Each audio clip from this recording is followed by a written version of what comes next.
Plus, yung mga trabaho sa yan ang gusto ko.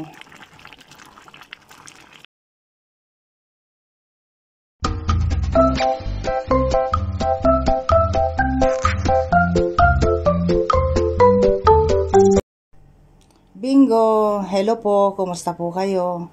Ay nako, namanas po ako. So, maglakad-lakad tayo para matadtad. As in talagang manas na manas ang mukha ko. Tapos ang binti ko, guys. Hello! Hello po! Kung nakikita nyo, guys, parang nasa kabundukan tayo. Parang.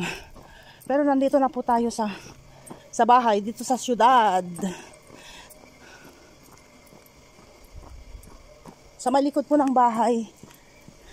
Bumili ako ng anong tawag doon? Ng sibuyas. Tapos mga gulay sa malapit sa bahay. Tapos dumiretso na rin ako para maglakad.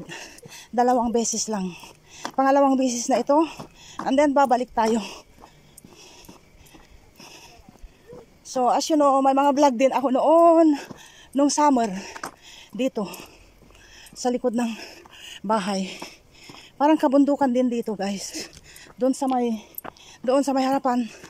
Makikita mo yung dikit-dikit na bahay doon. So ito na yung close road. Pagbalik natin, saka natin daanan yung napamili natin.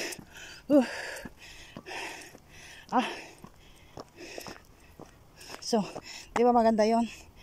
Namili tayo and then diretso sa paglalakad. Yung 2 beses na go and come, okay na yon. Tingnan nyo, guys, oh. Green na green dito. Pero doon sa bundok, wala kang makikitang green. Kalbo lahat ang mga punong kahoy doon dahil nga sa lamig. Pero dito, guys, ang weather dito maganda siya. Ganyan lang yung damit, t-shirt at saka ganyan lang. Oh, 'di ba bongga? Naka-pajama pa tayo. So tayo babalik na. Okay na. Plus, yung mga trabaho sa bahay, dagdag exercise na rin yun. Di ho ba? Okay.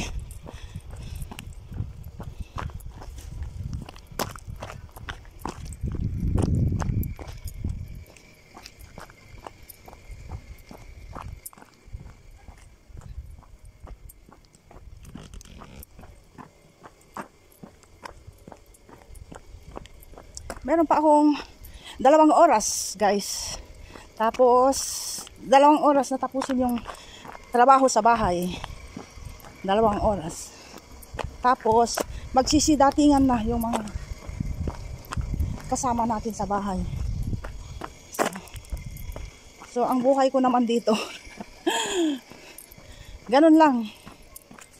Nasa bahay ka lang, pero pagod ka rin, marami ding trabaho. Pagluluto, paglilinis, tapos mamaya-maya darating na yung mga kasama natin. Gustuhin man nating magtrabaho, hindi na po pwede. Isa pa doon, medyo hindi na malakas ang ating tuhod. Pag magtrabaho ka pa, ay patay ka na.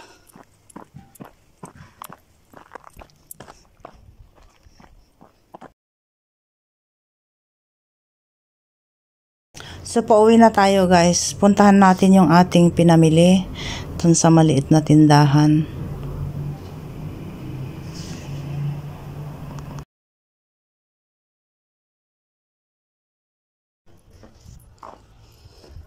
Nandito na tayo sa maliit na tindahan.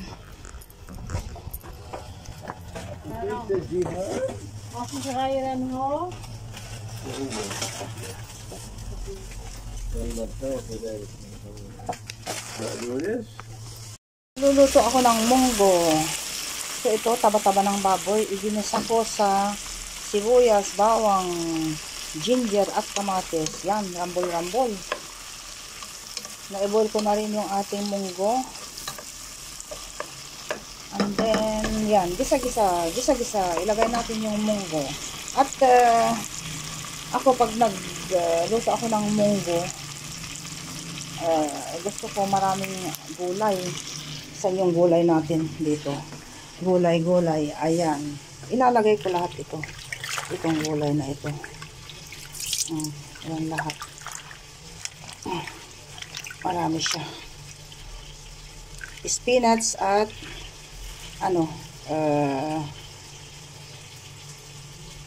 lettuce. Ayan, nailagay na natin ang munggo. Kunti lang siya. Hindi ko inilagay lahat.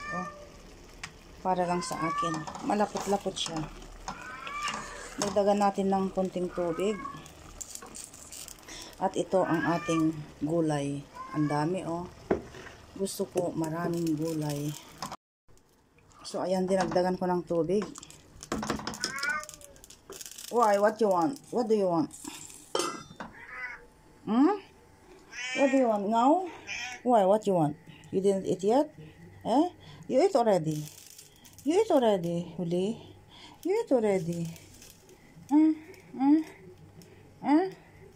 What? What?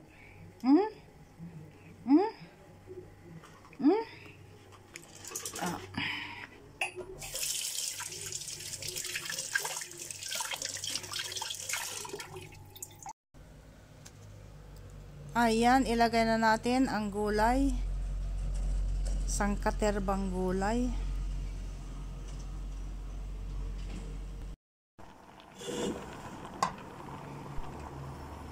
Ayan, okay na. Yung sili ang nagdala.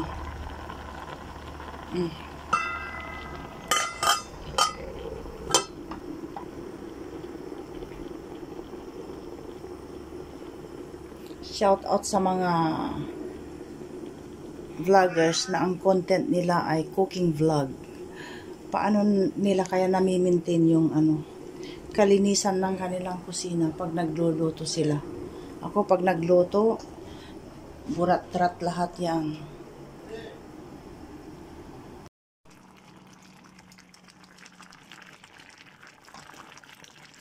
Ayan, kukunti na lang. Ganyan ang gusto ko.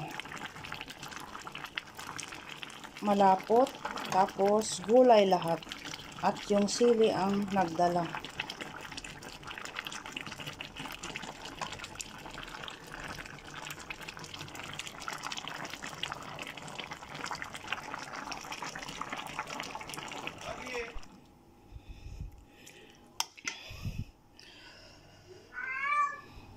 Yeah, this is not for you. It's mine. Kain tayo.